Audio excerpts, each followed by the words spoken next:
Hola compañeros, el día de hoy nuestro compañero Víctor Cortés y quienes habla Alejandra Fuentes les presentaremos un caso clínico sobre hepatitis aguda grave causada por el virus de la hepatitis B en un paciente de 35 años. Pertenecemos al programa de bacteriología del laboratorio clínico de la Facultad de Salud de la Universidad de Pamplona.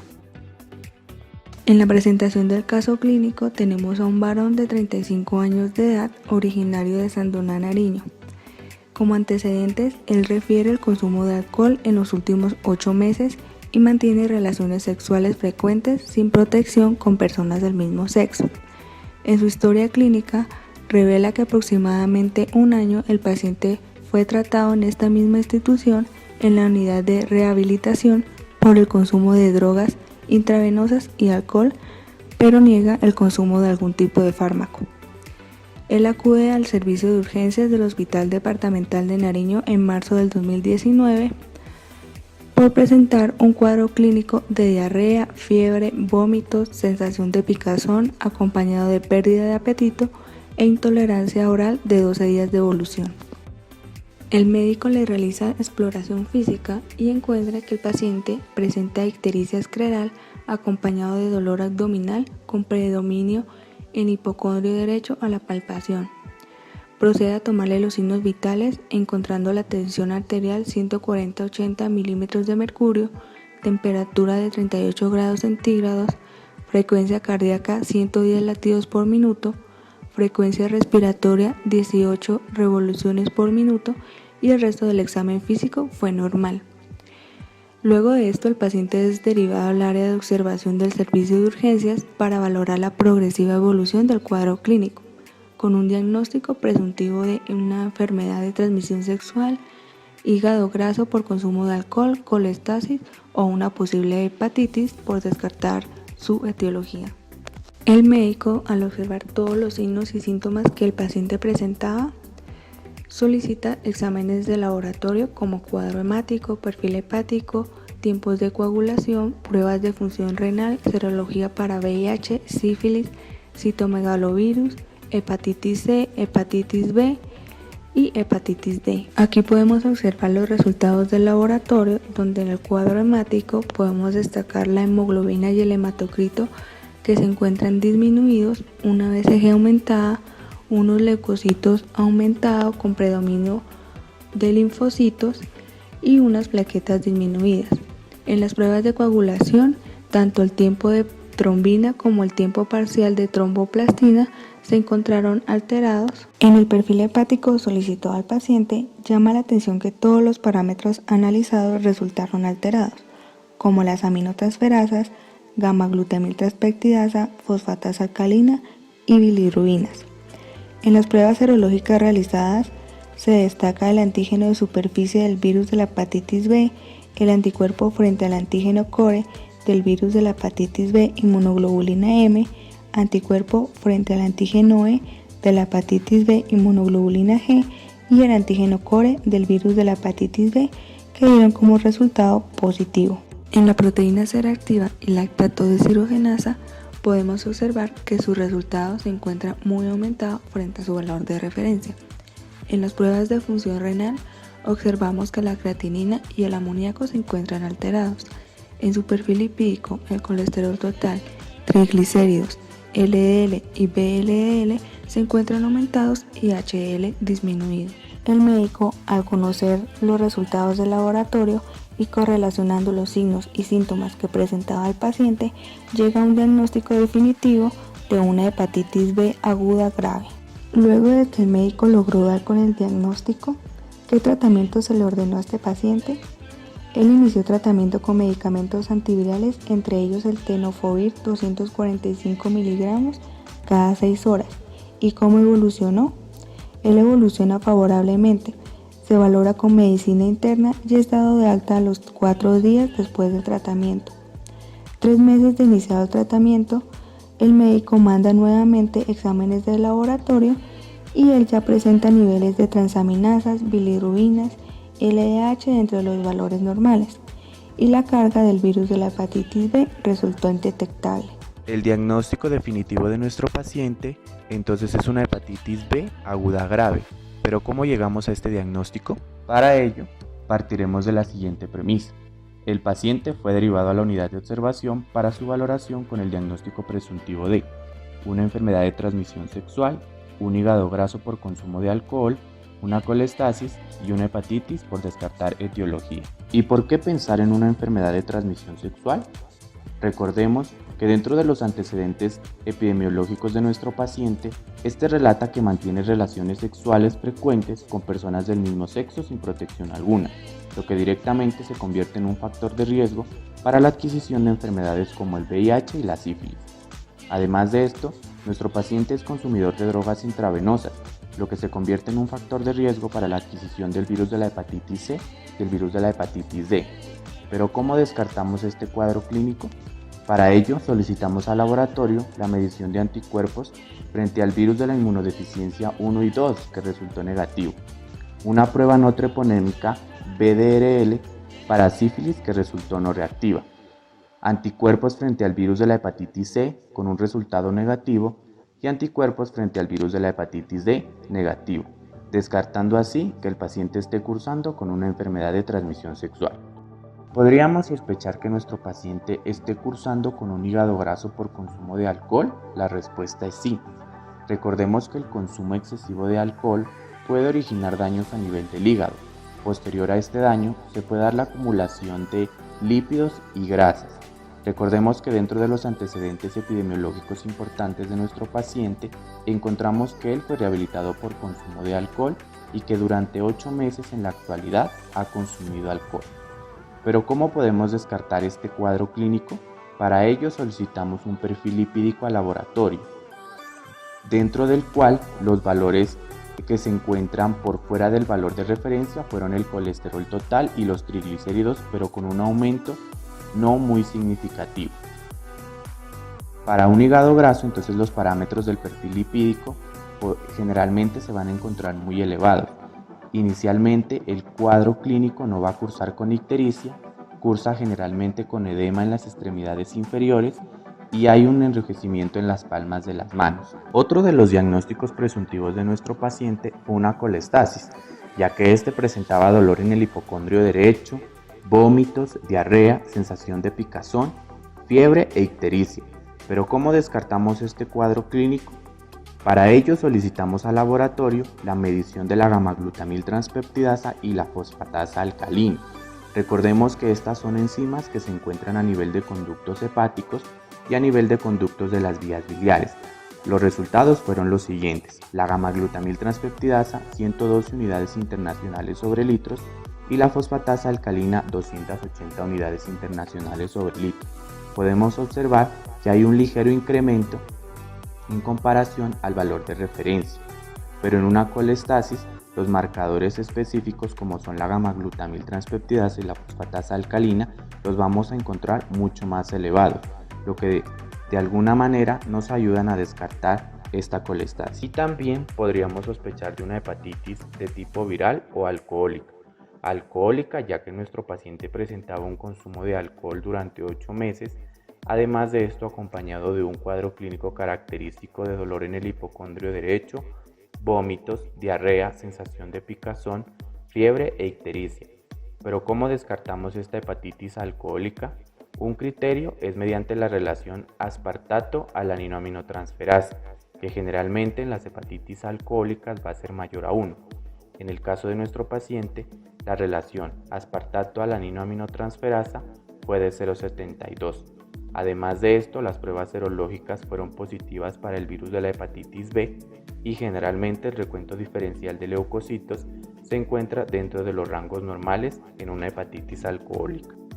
¿Y cómo se correlaciona una hepatitis viral?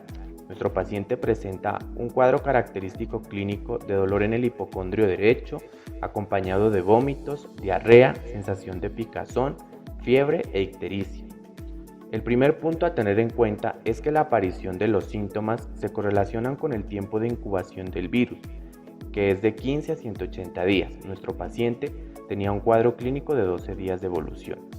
La siguiente pregunta que surge es cómo se infectó el paciente. Nuestro paciente estuvo expuesto a 2 mecanismos. El primero, el uso de drogas intravenosas, y el segundo, mantener las relaciones sexuales con personas del mismo sexo sin protección. ¿Cómo se correlacionan las pruebas de laboratorio? Iniciemos con un cuadro hemático. Dentro de los parámetros del cuadro hemático encontramos la hemoglobina, con un resultado de 11.5 gramos sobre decilitro. Se encuentra disminuida en comparación al valor de referencia. ¿A qué atribuimos esa disminución? Recordemos que el paciente cursa con un proceso agudo y un proceso de daño hepático. El daño hepático me puede afectar los procesos de síntesis que se llevan a cabo en el hígado, en este caso la síntesis del grupo hemo, que se ve reflejada en la disminución de la hemoglobina. Otro parámetro es el hematocrito, con un resultado de 35%. También refleja una disminución. Esa disminución la podemos relacionar o atribuir a los vómitos persistentes que presentaba nuestro paciente. La velocidad de sedimentación globular, aunque no es una prueba específica, se encuentra en 38 milímetros sobre hora, indicando que hay un aumento en comparación a su valor de referencia. Ese aumento lo podemos correlacionar con el proceso inflamatorio que se está dando en nuestro paciente. Los leucocitos, con un valor de 13.950, reflejan que hay un aumento. Ese aumento se puede correlacionar con un proceso infeccioso que se está dando en nuestro paciente. En el recuento diferencial, la línea que se encuentra aumentada son los linfocitos, con un valor de 68%. Ya esto es más indicativo pues de que el agente etiológico del cuadro clínico es un virus. Las plaquetas, con un valor de 120.000, reflejan una disminución.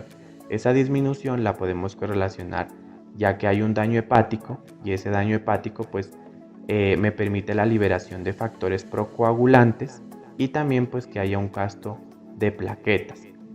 Esto pues se puede ver reflejado en la prolongación de los tiempos de coagulación, como son el tiempo de trombina, PT, y el tiempo parcial de tromboplastina, PTT. Otra explicación a la alteración de las pruebas de coagulación o del PT y el PTT es que en el hígado se da la síntesis de estos factores, y como hay un daño hepático, por eso los podemos encontrar aumentados, como es el caso de nuestro paciente. La medición de la proteína C reactiva, con un valor de 48 miligramos sobre decilitros, indican que hay un aumento en comparación a su valor de referencia. Este aumento lo podemos correlacionar pues con el proceso inflamatorio que se está dando en nuestro paciente. La medición de la lactato deshidrogenasa, una enzima que se encuentra a nivel de los hepatocitos, refleja un resultado de 1.670 unidades internacionales sobre litro, indicando que hay un aumento en comparación a su valor de referencia. Este aumento lo podemos correlacionar porque hay un daño directamente en los hepatocitos. Esta destrucción de los hepatocitos hace que haya una liberación de la enzima y que la encontremos aumentada. Las pruebas de función renal, luego de la replicación viral y la viremia, el virus puede diseminarse y llegar a distintos órganos pues donde existan receptores específicos para él, en este caso el riñón, y así pues afectarme no de forma tan exacerbada, pero sí levemente las pruebas de función renal como son la creatinina, la urea, el BUN y el amoníaco. Dentro del perfil lipídico, entonces un factor que debemos tener en cuenta es el consumo de alcohol. Los parámetros que incluye el factor lipídico pues son el colesterol total con un resultado de 200 miligramos sobre decilitro, que refleja un aumento en comparación a su valor de referencia. Este aumento lo podemos correlacionar pues con el consumo de alcohol que tiene nuestro paciente, y pues que el alcohol directamente se convierte en un factor predisponente o contribuye a que haya una acumulación de colesterol en el hígado. También pues el aumento lo podemos correlacionar con la infección del virus de la hepatitis B. Los triglicéridos, con un resultado de 180 miligramos sobre decilitro, se encuentran también aumentados en comparación a su valor de referencia, y este aumento lo podemos correlacionar o asociar con el consumo de alcohol. Las HDL, con un resultado de 35 miligramos sobre decilitro, reflejan una disminución en comparación a su valor normal. Esta disminución la podemos correlacionar pues directamente con el daño hepático, ya que pues este me va a afectar la síntesis hepática de la parte proteica de las HDL, reflejándoseme en la disminución de ellas. Y también pues otro factor importante que contribuye a su disminución es el aumento del colesterol total.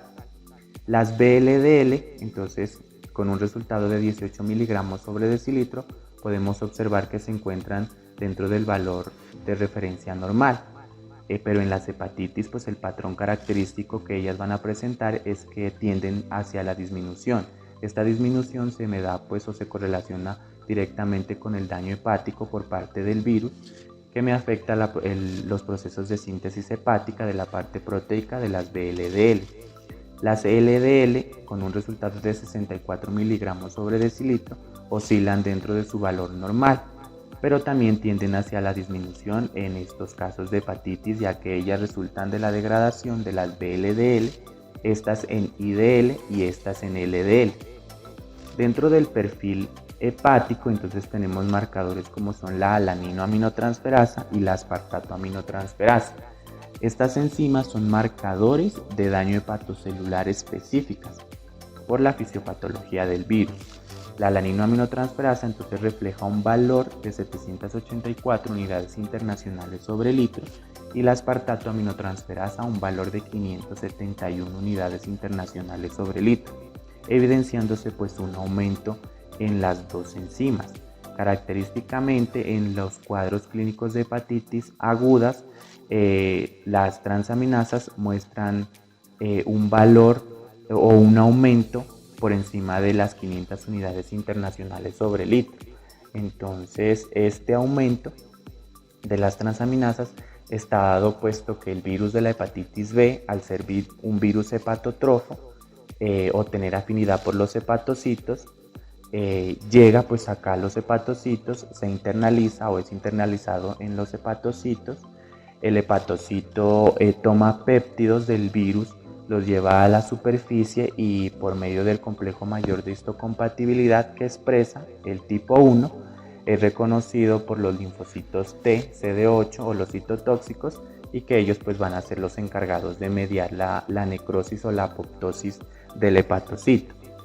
Entonces son estos linfocitos T, CD8 o citotóxicos pues los que me van a mediar la respuesta inmunológica y también la activación de interleuquinas como la interleuquina 4, la interleuquina 6, el factor de necrosis tumoral que se me suma o me exacerba el daño de los hepatocitos o la muerte de los hepatocitos, y los interferones pues que van a ser los encargados de producirme la fiebre que presentaba el paciente.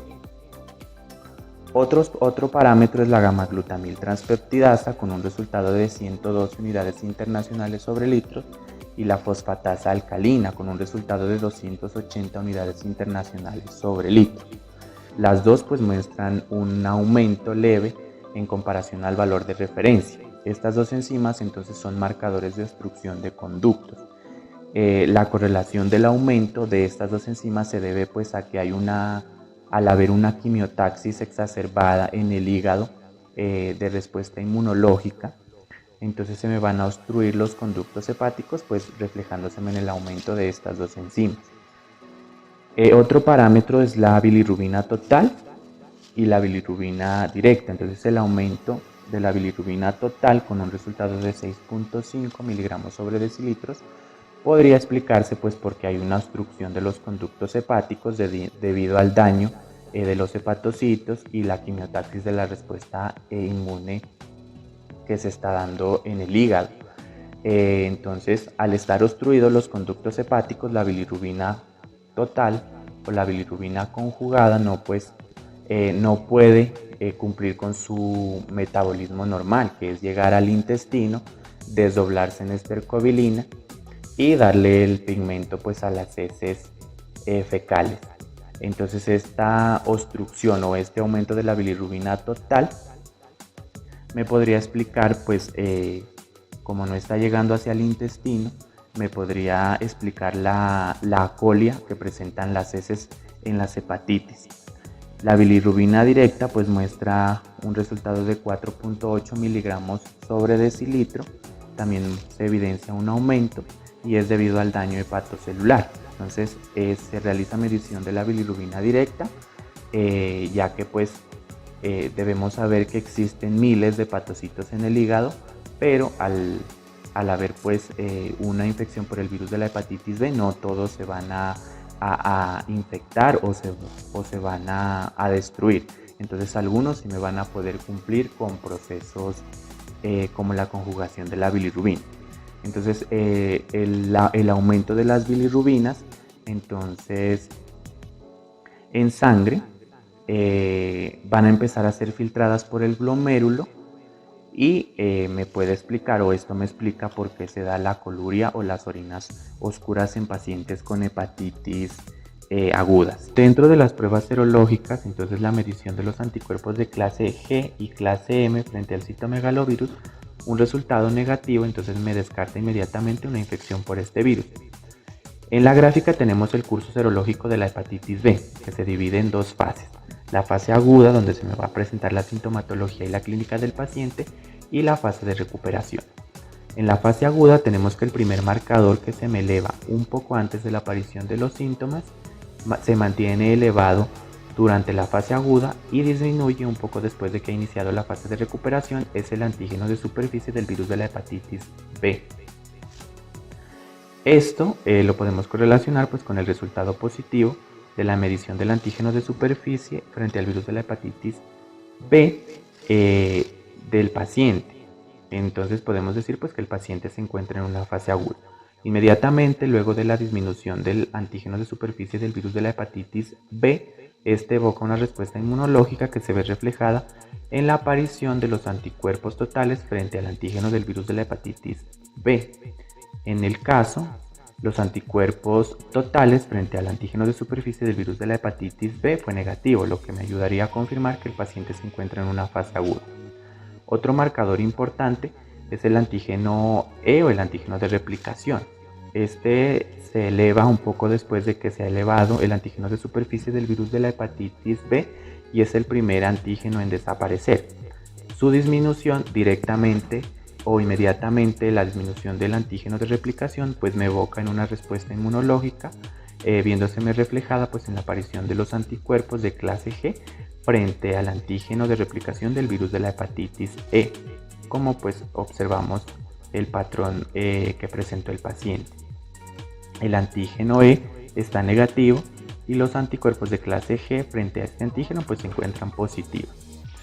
El primer marcador o el primer anticuerpo en aparecer es un anticuerpo de clase M, aparece al inicio de la fase aguda, es el anticuerpo frente al core, es un anticuerpo de clase M, y luego de que ha iniciado pues la fase de recuperación, más o menos a la semana 20 empieza su descenso. Entonces en el paciente la medición del anticuerpo de clase M frente al antígeno del core se encuentra positivo.